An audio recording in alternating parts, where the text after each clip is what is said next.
10.1 million सुनने में शायद सिर्फ एक नंबर लगे, है ना? लेकिन जरा सोचिए, मार्च 2026 में जब स्ट्रेट ऑफ हॉर्मुज अचानक बंद हुआ तो पूरी दुनिया से हर रोज इतने ही यानी 10.1 मिलियन तेल के बैरल रातों रात गायब हो गए। लिटरली गायब। इतिहास में आज तक इतना बड़ा और अचानक सप्लाई शॉक कभी नहीं आया। एक ऐसा झटका जिसने ग्लोबल एनर्जी मार्केट की नींव को पूरी तरह से हिला के रख दिया और पूरी दुनिया को एक भयंकर टेंशन में डाल दिया।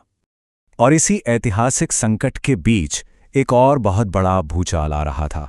आज के इस एक्सप्लेनर में हम ग्लोबल एनर्जी कार्टेल्स के इसी बदलते हुए रूप को डिकोड करने वाले हैं। विशेष रूप से हम यूएई यानी संयुक्त अरब अमीरात की उस ऐतिहासिक बगावत को समझेंगे जिसने इतने बड़े सप्लाई शॉक के बीच भी ओपेक की दशकों पुरानी एकता को तार-तार कर दिया।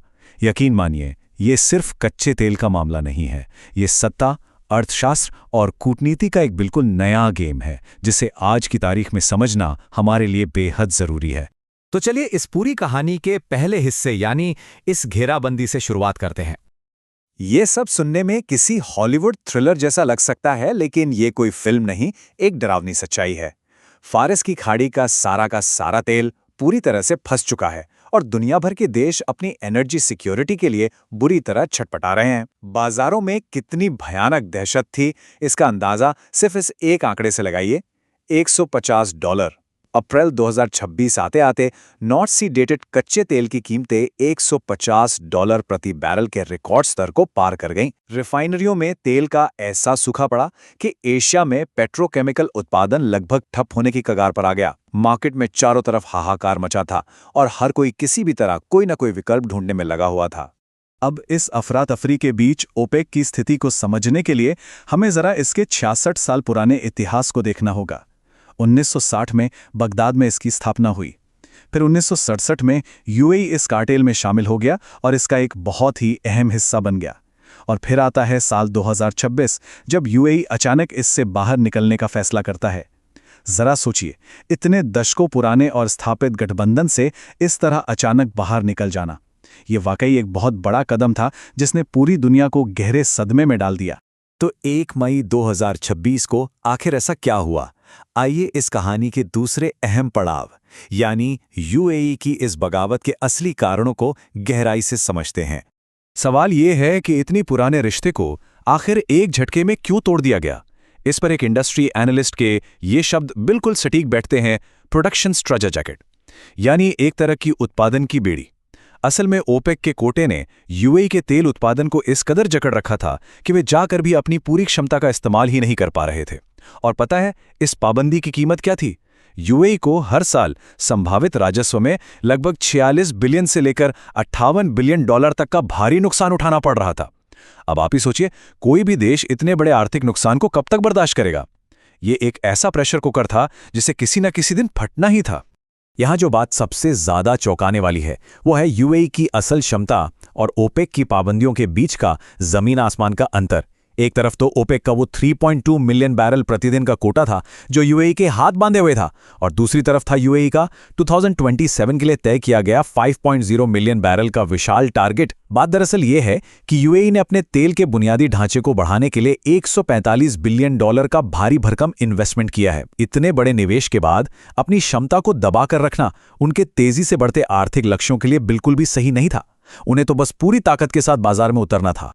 अब अगर हम बिल्कुल निष्पक्ष होकर देखें तो यहाँ असल मुद्दा दो प्रमुख देशों की आर्थिक सोच के बीच का एक बहुत बड़ा टकराव है। यूएई की रणनीति बहुत साफ है। वे अपनी कम उत्पादन लागत का पूरा फायदा उठाकर तेल के वॉल्यूम को तेजी से बढ़ाना चाहते हैं ताकि वे अपनी अर्थव्यवस्था को पोस्ट ऑयल दुनिया के लिए जल्दी से तैयार कर सकें।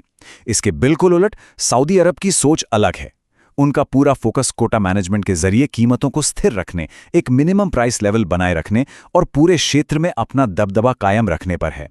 देखा जाए तो दोनों के अपने अपने ठोस तर्क हैं, लेकिन इसी गहरे बुनियादी अंतर ने इस ऐतिहासिक विभाजन की नींव रखी।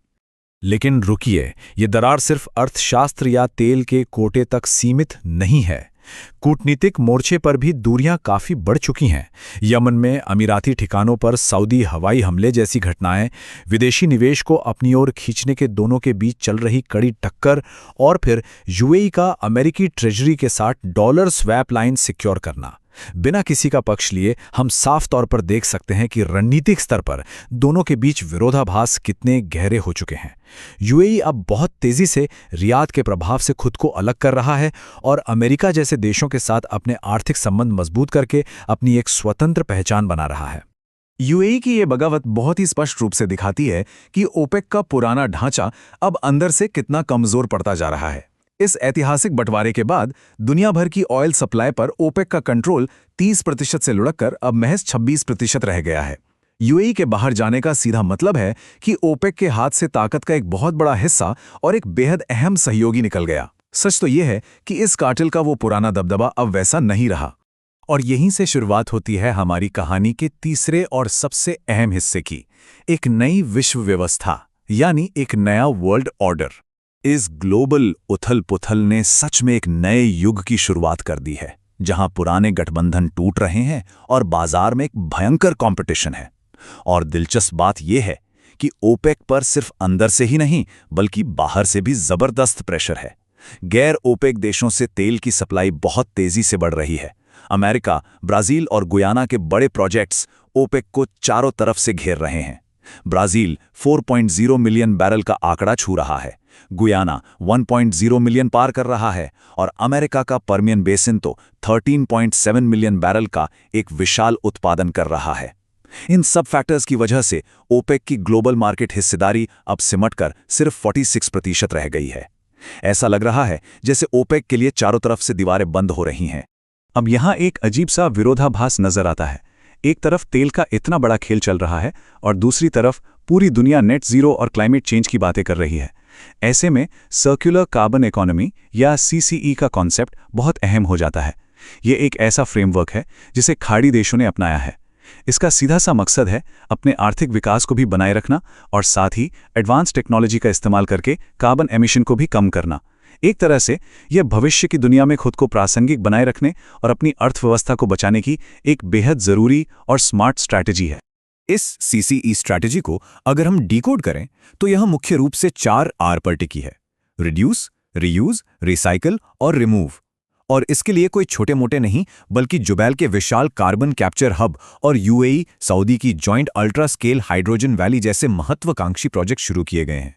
ये विशाल स्ट्रक्चर्स इस बात का सबूत है कि ये तेल उत्पादक देश जीवाश्म ईंधन को पूरी तरह से छोड़े बिना महंगी और नई तकनीकों के जरिए खुद को क्लाइमेट चेंज के समाधान का हिस्सा बनाना चाहते हैं। वे एक तरह से भविष्य की ऊर्जा का पूरा रूप ही बदल रहे हैं। खैर, इन सभी बातों के बाद हमारा ये एक्सप्लेनर एक बेहद गंभीर और सोचने पर मजबूर कर देने वाले सवाल पर आके रुकता है। जब स्ट्रेट ऑफ हॉर्मुज आखिरकार पूरी तरह से खुल जाएगा तो क्या अंदर से टूट चुका और कमजोर हो चुका ओपेक यूएई के उस लाखों बैरल तेल के सैलाब को संभाल पाएगा? ये एक ऐसा टिकिंग क्लॉक सिनेरियो है जो आने वाले समय में मार्केट में भयानक अफरा तफरी मचा सकता है। दुनिया की ऊर्जा आपूर्ति के इस नए अध्याय में अभी और भी कई बड़े और चौंकाने वाले मोड़ आने बाकी हैं, तो इस पर नजर बनाए रखना बहुत दिलचस्प होगा।